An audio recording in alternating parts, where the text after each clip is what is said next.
حته الطاسه من غير فرن، من غير مضرب كهربائي، علشان يعني اخواتي اللي بيقولوا ان هم ما عندهمش مضرب او ما عندهمش يعني كبه او كده، احنا بنستغل كل امكانياتنا. هنعمل النهارده بالمضرب العادي والخلاط. هنقول بسم الله الرحمن الرحيم. المقادير معايا زي ما احنا شايفين، 4 بيضات، لو البيض صغير يبقى 4 بيضات، لو البيض كبير يبقى 3 بيضات، كوبايه سكر، كوبايه لبن، كوبايتين ونص دقيق، كوبايه زيت، وكيسين فانيليا، وهناخد بالظبط معلقه كبيره من الكيس بتاع الكيك شيف او البيكنج باودر، لان ده 23 جرام، انا مش عايزه اكتر من 16 جرام، فانا هاخد منه معلقه كبيره. هنقول بسم الله الرحمن الرحيم.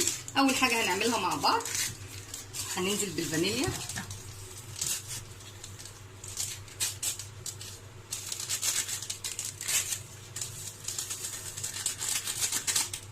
وبعدين انزل عليها بالبيض،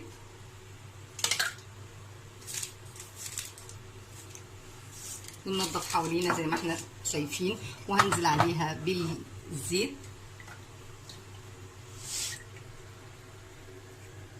والسكر،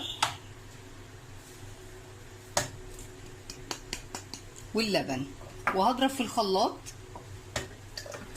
ومعلقتين الكاكاو كمان هنزل بيهم، وهضرب في الخلاط لمده دقيقه او دقيقتين، وبعد كده هرجع لكم تاني عشان المكونات كلها مع بعض، البيض والسكر واللبن والزيت والبيض، وهننزل مع بعض هنا عليهم هنا اهو كده في الطبق، وبعدين هنزل بالدقيق، هنخد دي واحده واحده كده معايا،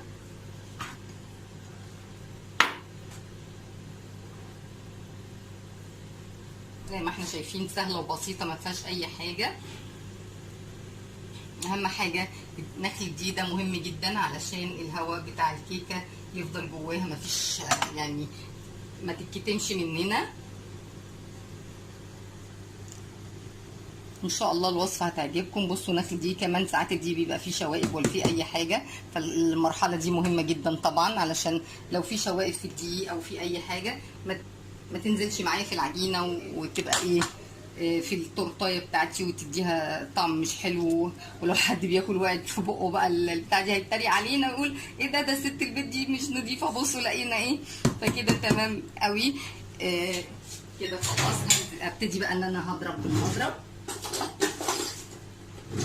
خلاص كده انا هضرب بالمضرب كويس جدا لحد ما تاخد القوام بتاعها النهائي.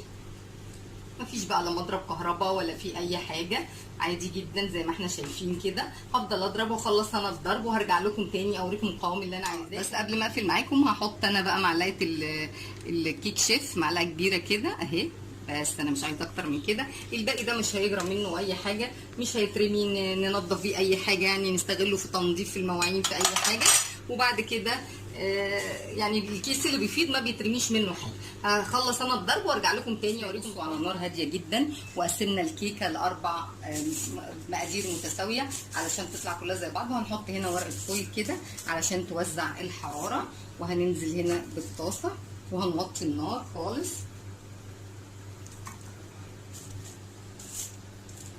النار وهنحط الكيكه وهنغطيها تستوي لمده بالظبط من 7 ل 8 دقايق على نار واطيه جدا، علشان الفويل ده اللي مش عايزه تحط فويل تحط ورقه، تحط الشياطه بتاعه الرز عادي جدا زي ما احنا شايفين كده. هنقول بسم الله الرحمن الرحيم، وهننزل هنا بنقطه زيت صغيره جدا. اقتربت صلاه العشاء. نقطه زيت صغيره جدا بس كده، وهنوزعها بالفرشه.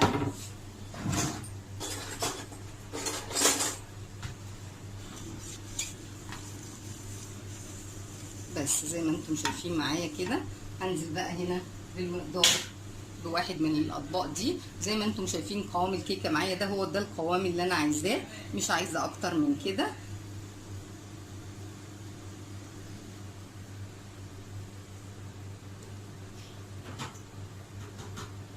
هنزل بقى الكل اللي في الطبق كده بالسباتشولا علشان مفيش اي حاجه تتبقى من مقدار الكيك معايا. زي ما احنا شايفين هعمل بس كده عشان تتوزع في كافه الجهات، وهسيبها على النار قلنا من 7 ل 8 دقايق علشان تستوي براحتها خالص. كل اللي انا هعمله ان انا هغطيها بالغطا بتاعها كده علشان واقفل الغطا لو في اي ثقب ولا اي حاجه علشان تستوي على راحتها خالص. هخلص مقدار التسويه خالص وارجع لكم على الاول طبقه من الكيكه وهنختبرها. اهو حطيت الخله جواها كده، الخله طالعه نضيفه، يبقى كده الطبقه دي استوت. هكمل انا بقيمه على ما بقيت مقدار التورته يستوي معايا. هي على النار فهنكسب وقت. كوبايه كريم شانتيه بودر خام بدون سكر، كوبايه ميه ساقعه او كوبايه لبن ساقع حسب الرغبه، ودول 3 معالق كاكاو. هنقول بسم الله الرحمن الرحيم. هننزل بالكريمه الاول وهنزل عليها بالكاكاو وهنزل عليها بنص كوبايه ميه بس، وبعد كده هكمل معاكم.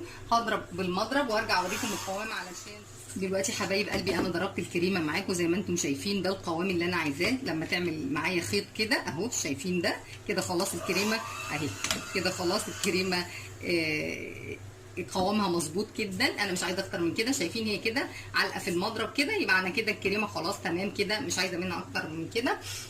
خلاص خلاطه سهل وبسيط ما فيهوش اي حاجه.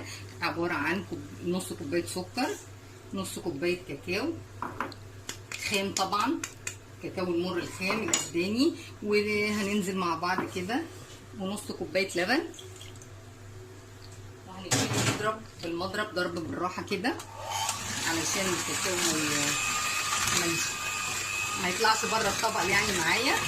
وبعدين هنزل انا بالزيت سرسوب طول ما انا بضرب اهو علشان قوام الصوص الشوكولاته يدخل معايا.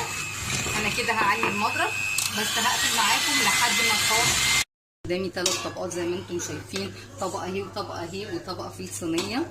كل اللي انا هعمله ان انا هجيب طبق كده وهساوي حروف الكيكه علشان انا مش عايزه الحروف الناشفه ليها، وفي نفس الوقت علشان يبقوا ال3 طبقات قد بعض.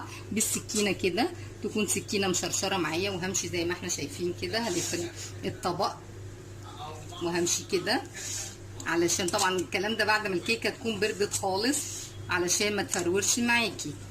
والحاجات اللي هتطلع دي مش هنرميها، احنا هنحطها عليها طبقه كريمه كده ونعملها زي الكوبايات اللي بنجيبها من عند بتاع محل الحلويات اهي زي ما احنا شايفين كده. هنرفع كده اهو نحط كده على جنب علشان زي ما احنا شايفين الكيكه تبقى كلها مقاس واحد. لما اجي ازين طبقات الكيك تبقى كلها مقاسها واحد كده. ادي طبقه 2. هنحط بس هنا قبل اي حاجه هنسقي بقى دول كده علشان كاكاو بلبن او شربات تقيل زي ما انتوا عايزين، مربى فراوله اي حاجه انتوا عايزينها. هنسيبها تتشرب كويس واجيب بقى معانا مع بعض خله علشان نخرم بيها كده اهو. نعمل كده وبعدين اميل انا معاكم كده. هي كده هتتشرب مع بعضيها. هجيب بس الفرشه علشان يهمني قوي ان الحروف تكون طريه بتاعه الكيكه علشان ما تبقاش ناشفه ولا حاجه وتبقى معايا طريه وجميله. اهم حاجه اهي كده الكيكه هتشرب. ادي الطبقه بتاعتي هتشرب، ادي واحده هتشربها والتانيه هسقيها برده معاكم بنفس الطريقه. عايزه تقولي ايه يا حبيبه؟ شكرا. لا بالخله اهي. وادي برده كده اعمل بنفس الطريقه الخله كده اخرم كده علشان تشرب معايا كل والمسام بتاعتها تتفتح. وانزل كده عليها زي ما احنا شايفين.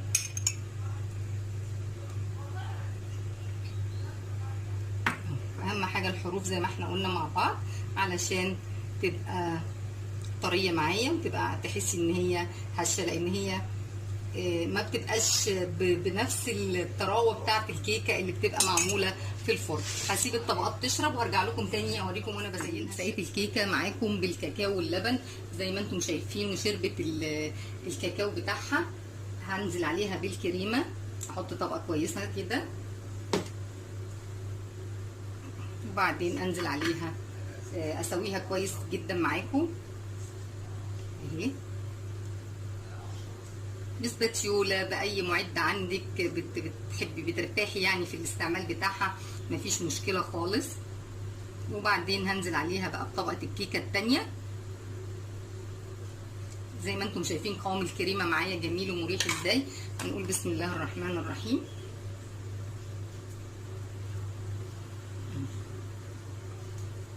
اهي زي ما انتم شايفين مفيش مشكله، هي شقت معايا عادي جدا، حتى لو قطمت خالص ما تقلقوش منها.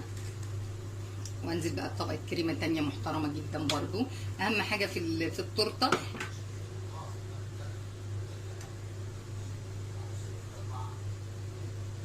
هكمل انا بقى بقيه عمايل الكريمه بتاعتنا. التورتيه اهي زي ما احنا شفنا، ظبطتها خالص بالسكينه. وده صوص الشوكولاته زي ما احنا شايفين مع بعض كده، تحطيه في كيس وتربطيه ونقطع حته صغيره من هنا. ثواني هقطع بالمقص واجيلكم. وتمسكي كده على الطروف كده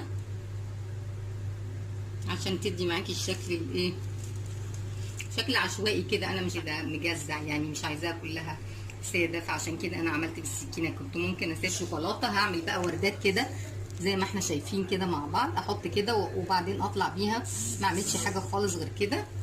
هكمل بقيه مقدار الورد تاني. ورجعت النهائي بعد ما خلصناها. اتمنى ان هي تنال اعجابكم. مستنيه كل تعليقاتكم ليا، ومستنيه لايك وشير للفيديو. اتمنى ان القناه تنال اعجابكم، واتمنى اللي ما اشتركش في القناه يشترك فيها. اترككم في رعايه الله وامنه. دلوقتي حبايب قلبي انا خلصت التورتيه وزينتها زي ما انتم شايفين، وشلتها في التلاجة 4 ساعات بالظبط او اكتر علشان تتماسك ويبقى قوامها متماسك معاكي عشان تعرفي تقطعيها. هنقول بسم الله الرحمن الرحيم زي ما احنا شايفين كده.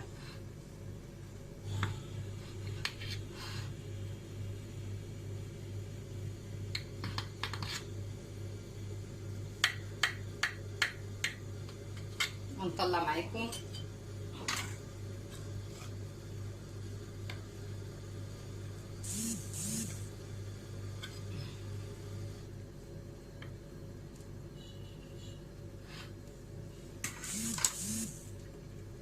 دلوقتي حبايب قلبي زي ما انتم شايفين. بصوا الطبقات بتاعتها عامله ازاي، وحجمها وارتفاعها جميل ازاي. اتمنى ان الوصفه بتاعت النهارده تنال اعجابكم، واتمنى انها والوصفه تستفيدوا منها. ودوس لايك وشير للفيديو. السلام عليكم ورحمه الله وبركاته.